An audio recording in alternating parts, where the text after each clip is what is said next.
오늘 누가복음 18장 18절에서 30절의 말씀을 나누고자 합니다. 무엇을 하여야 영생을 얻으리까라는 제목을 가지고 우리 하나님의 말씀을 전하고자 합니다. 우선 누가복음 18장은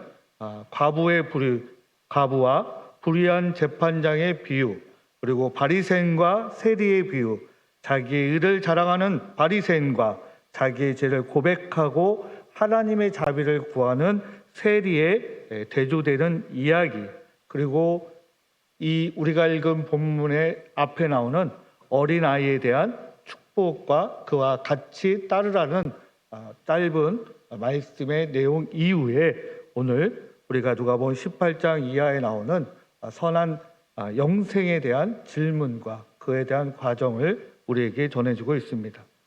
이 누가복음 18장은 천천히 한번 보시면 어떤 내용들이 되어지고 있냐면 양면이 되어지고 있습니다. 그래서 A면 B이고 또 A 다시면 B 다시이고 또 C면 또 C 다시 이렇게 대비되는 내용들을 이야기하고 있습니다. 그래서 사회적으로 한쪽은 사회적이고 종교적이고 또는 기득권이고 강자를 또는 힘 있는 자들, 명예가 높은 자들을 언급하고 있다면 그 바로 반대로 또 힘이 없는 과부, 또 어린이, 오늘 나오는 우리가 오늘 읽은 본문 다음에 나오는 여리고의 눈먼 거지에 대한 이런 비유가 우리에게 펼쳐지고 있습니다. 그래서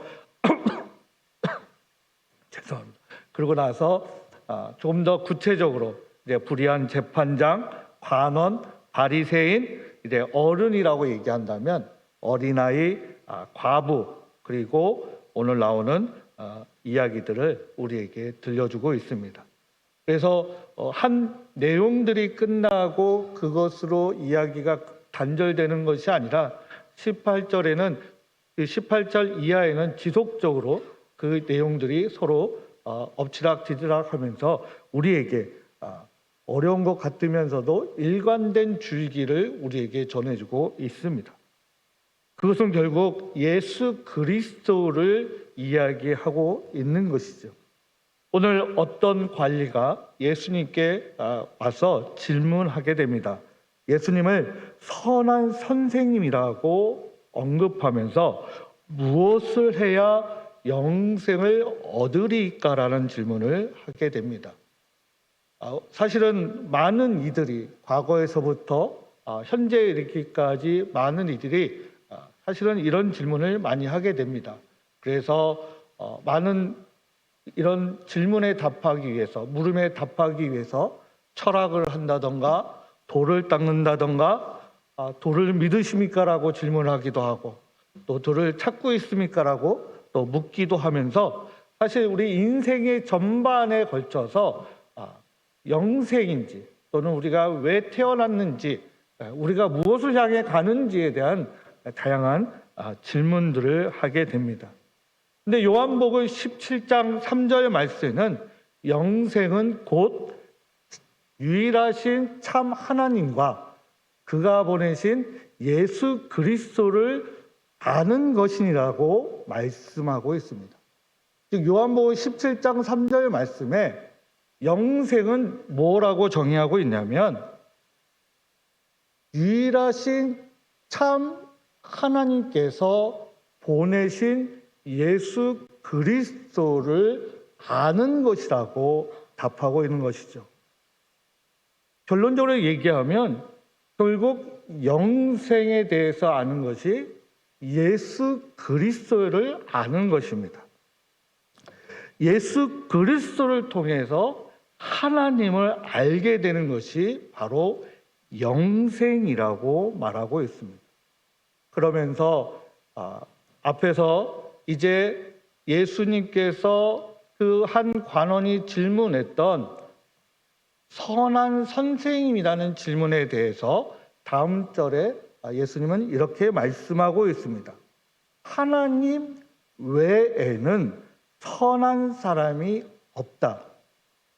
우리가 보통 그렇게 이야기하지 않고 선한 선생님이라고 할 때 이 예수님처럼 이야기하지 않고 뭐라고 대답하냐면 하나님 외에는이라고 아니라 하나님만이 뭐라고 얘기해요?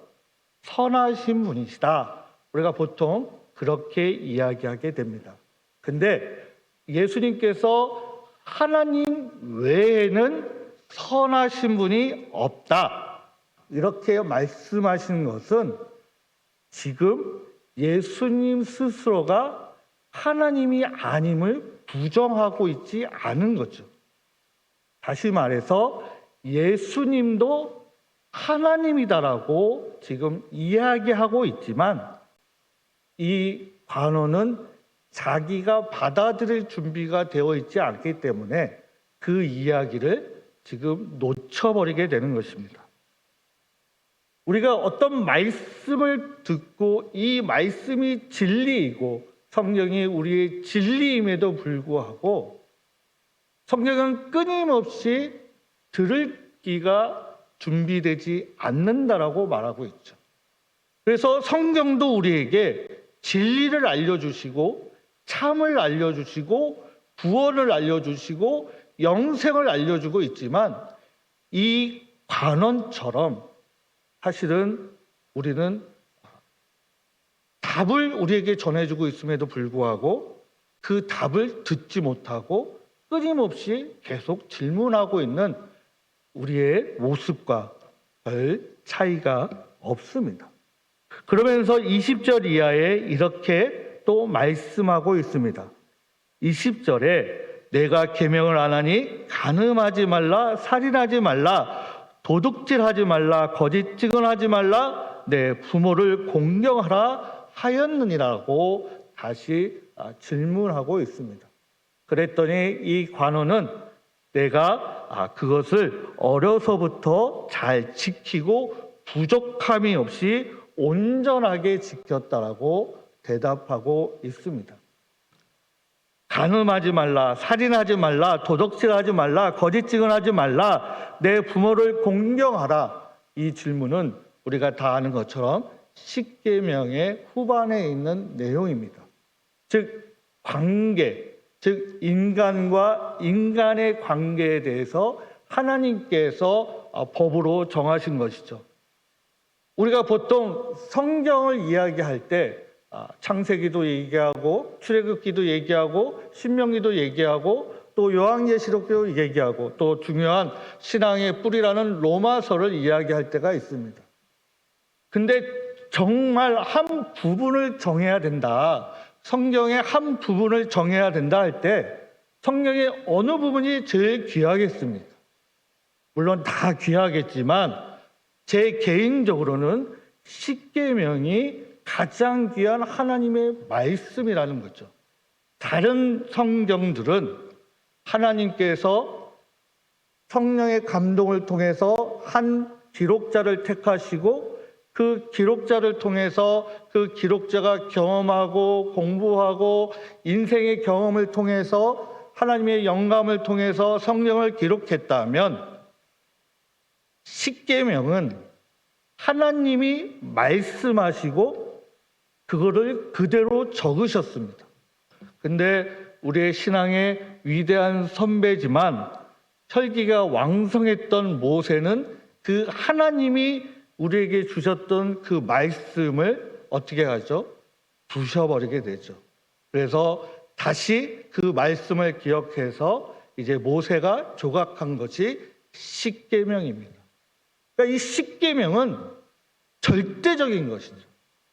우리가 성경에 하나님의 말씀이라고 우리가 다 고백하고 있고 한 일점, 우리 헬라어로는 이오타라는 이 점 하나도 바뀌면 요한계시록에는 벌에 벌을 더하실 것이라고 기록한 것처럼 사실은 다른 성경들도 중요하고 매우 중요하지만 이 십계명만큼 중요한 것은 없을 것입니다.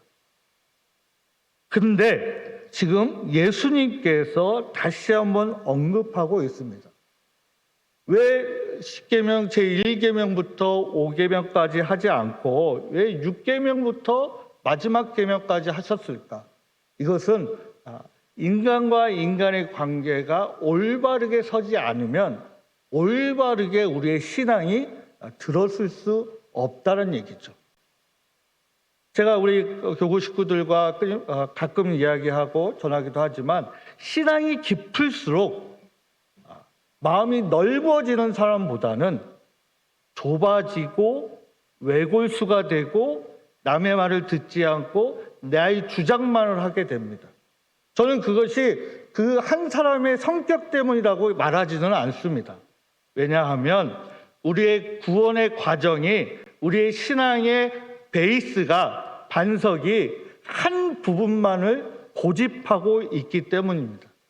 한 가지만을 고집할 뿐만 아니라 오직 한 길로만 우리가 구원을 받는다라고 일평생을 들어오고 교육받고 말씀을 듣고 그래 왔기 때문에 우리도 모르게 우리의 마음이 좁아지고 우리가 바라보는 시각이 넓어지는 것이 아니라 도리어 좁아지고 하나만을 바라보게 되기 때문입니다. 그래서 외적으로 이야기하지만 교회는 예배만 드리는 곳이 아니라는 거죠.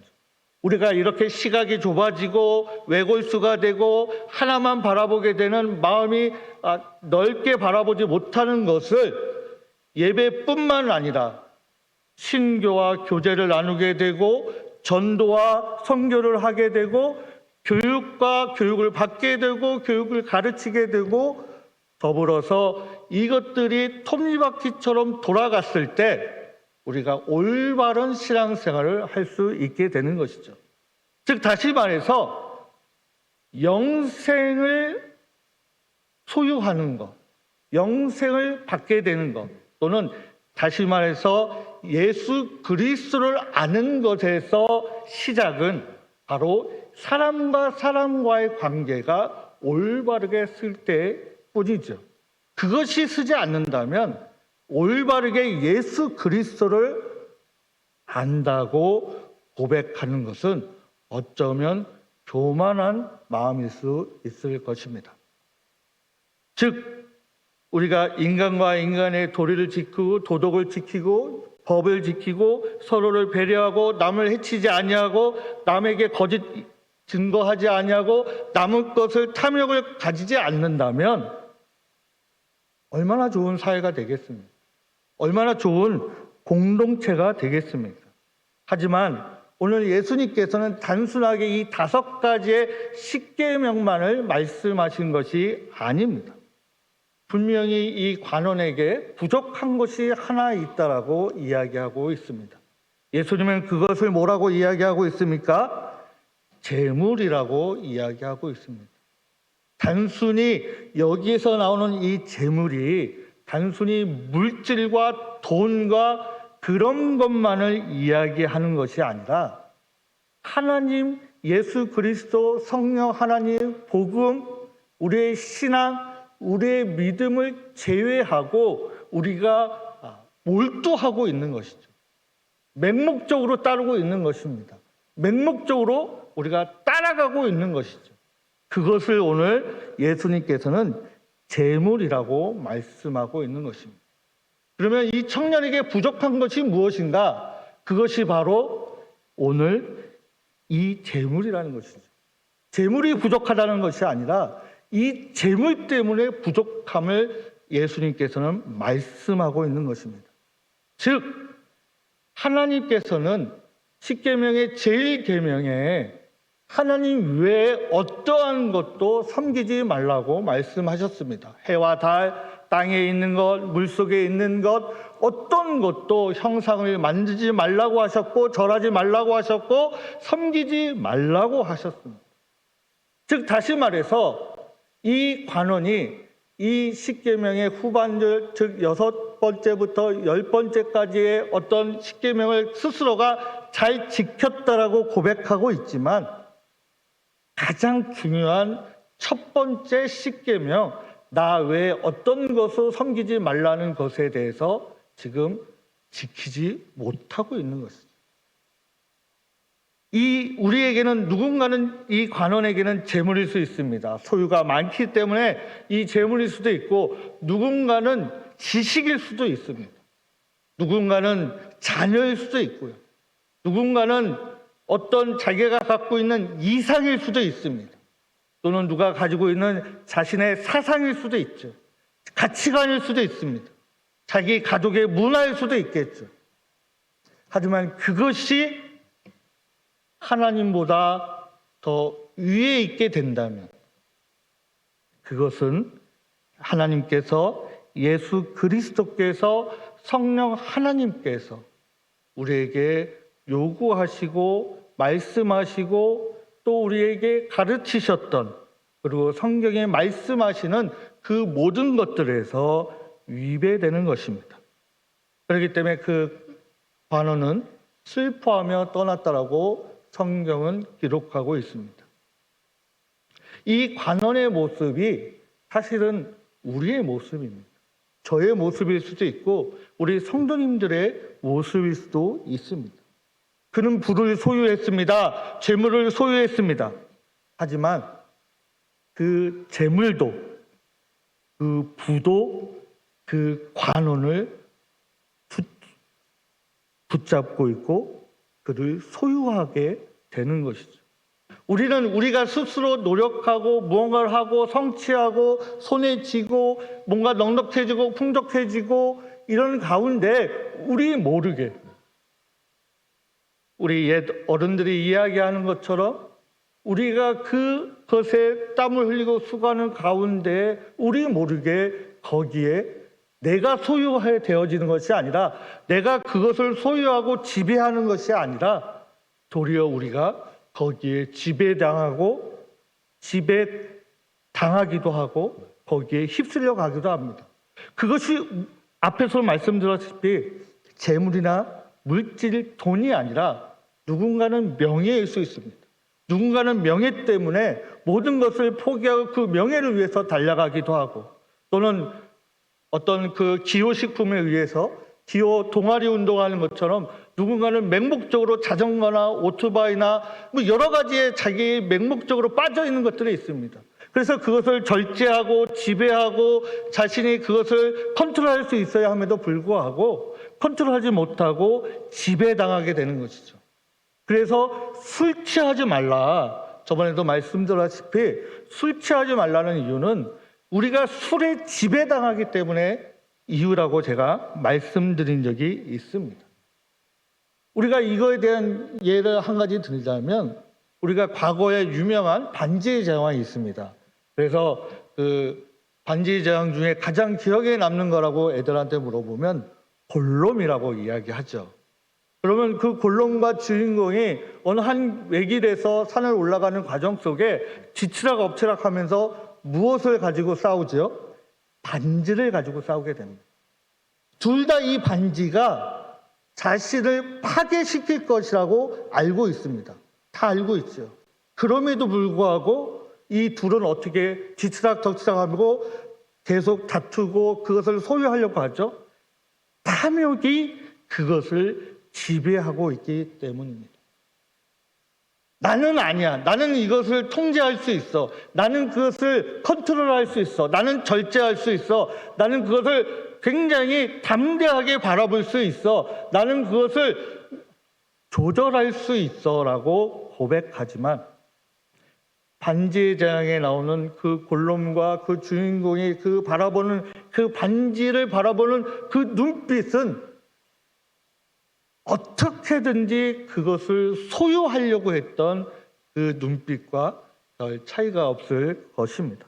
즉, 그 모습이 단순히 영화에 나오는 그의 모습들이 아니라 우리가 세상을 살아가고 있을 때 우리도 모르게 드러나지는 우리의 모습인 것이죠.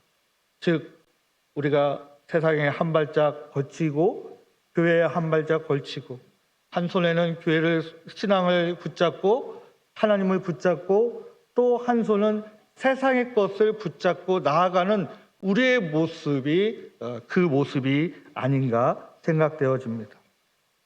그래서 이 관원은 결국 이 세상의 것을 놓지 못하고 하나님 것을 놓치고 가면서 슬퍼했다라고 말하고 있습니다. 우리는 세상을 살아가면서 어쩔 수 없습니다라고 이야기할 때가 많이 있습니다. 그리고 융통성을 발휘해야 한다라고 이야기하죠.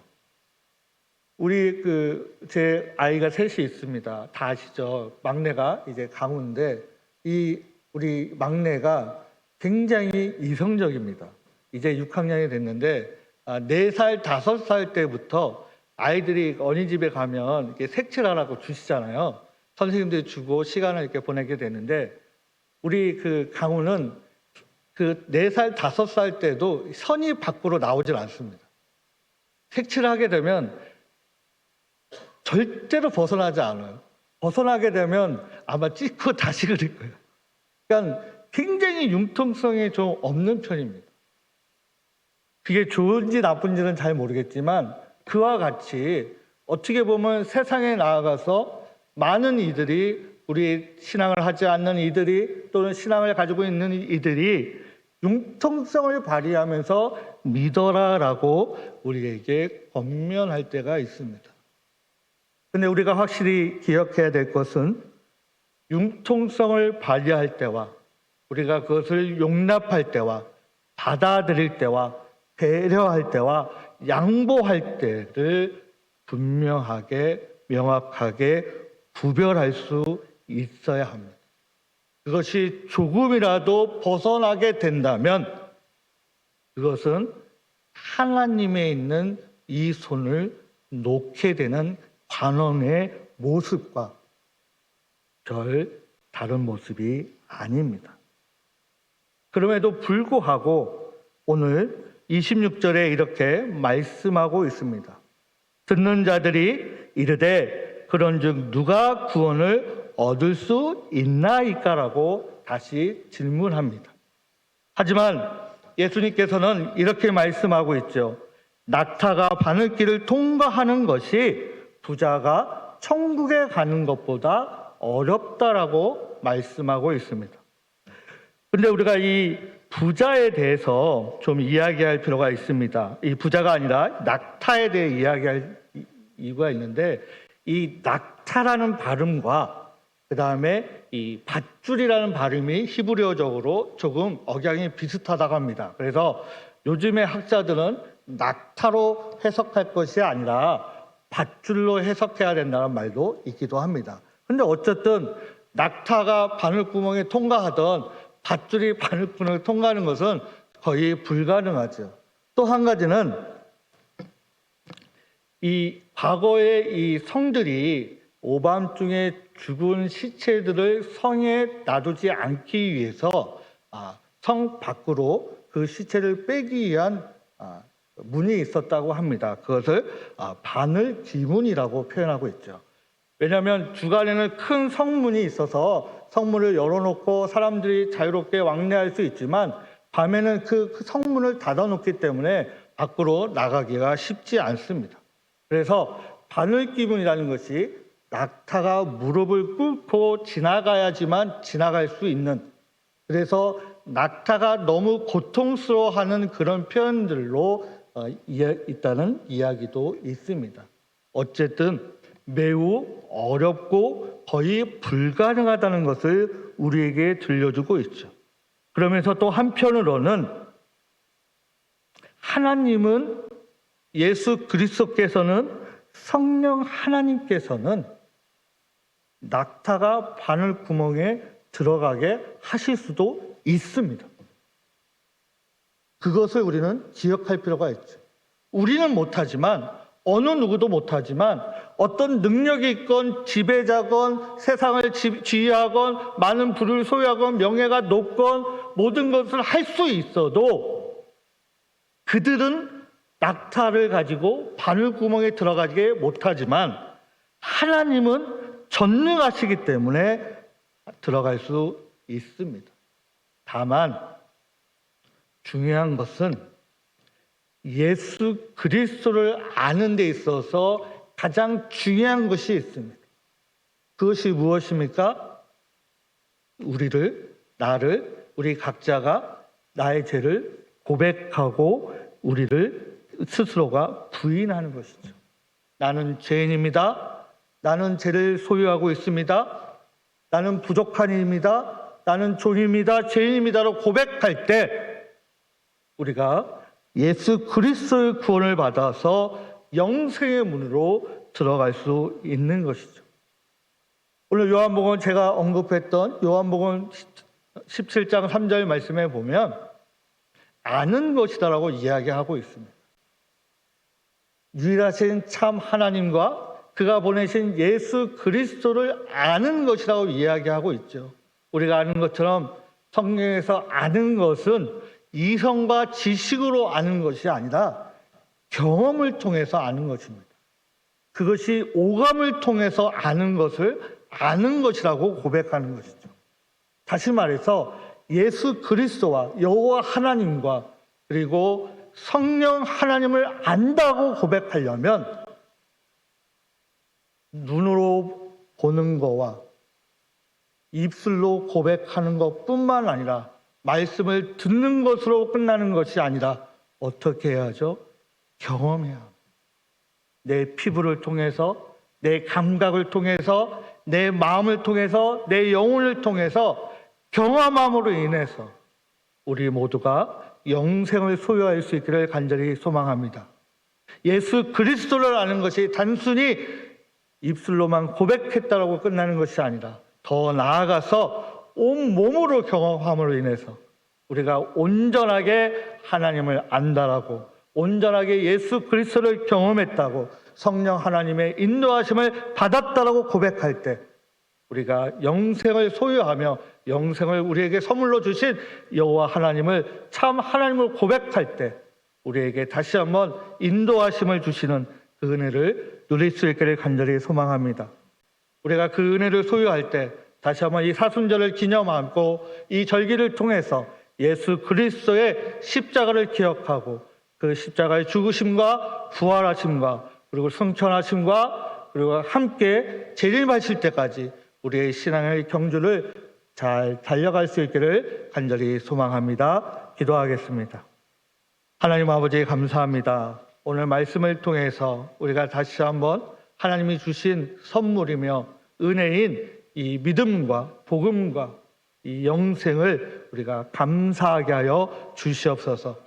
우리가 세상의 풍파에 휩쓸려 우리가 때로는 낙심할 때도 있고 힘들어할 때도 있고 때로는 은혜와 선물을 통하여 그 모든 어려움을 극복할 때도 있습니다.